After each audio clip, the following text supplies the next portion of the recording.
Well, hello, and welcome to the Mediocre Arknights Operator Guide featuring Aurora, our cold, cuddly friend. Now, if you've seen the Platinum Guide, you probably know what's about to come because I'm about to tear apart this script with my bare hands. But I'm likely a human, so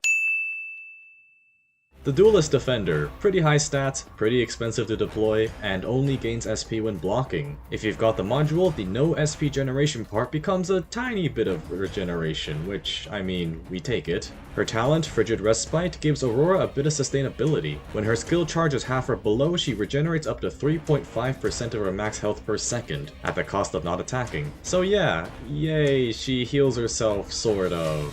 With the module, it jumps up to 4.5%, but the other thing I think some people will miss is the benefit of not attacking. For example, Aurora is blocking an enemy. The enemy that does not get damaged will just sit there until that half SP mark, meaning that we can regenerate more SP before Aurora starts damaging and potentially slaying the enemy too early. Too early as in before the skill is charged for future use. The Snowbear's first skill, Homeland Protector, takes her block count up to 3, reduces the duration of status effects by half, and increases defense by up to a whopping 210%, all for 30 seconds. Afterwards, Aurora is stunned for 5 seconds. Hate to be the bearer of bad news, but like many skill 1s covered in the past, it's not the greatest. Mainly because of the question of using this over an operator that blocks through all the time. Yeah, sure, it's a ton of extra defense and the resist is nice, but that stun kind of sucks when the probably still alive enemies just leak through. So the only application I can really find is placing her in front of another melee operator like a Centurion Guard or something, because at that point, you can pop the skill when there are stronger enemies approaching for that physical tanking.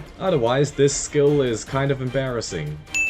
That idea also works great for Aurora's second skill, Artificial Snowfall. The time between attacks slightly increases and the attack stat goes up by up to 75%. Each hit briefly gives the enemy the cold debuff, frozen if already cold, and striking a frozen enemy will deal big damage. Really the polar opposite of skill 1.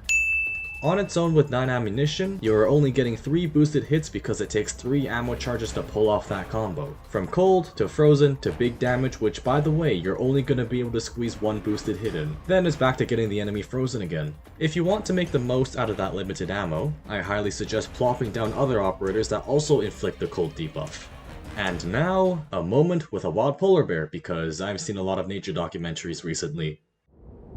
In the harsh, cold climate, we witness the rare Aurora polariberis thriving in its own territory. What's so special about this polar bear species is their ability to cooperate with other creatures. Oftentimes, they will discover that being a lone wolf, a polar bear, will allow its extra prey to escape while they are taking on another. So an alliance is made. Working with other blocking allies, the escapees are held until our whitely shining bear can take on another.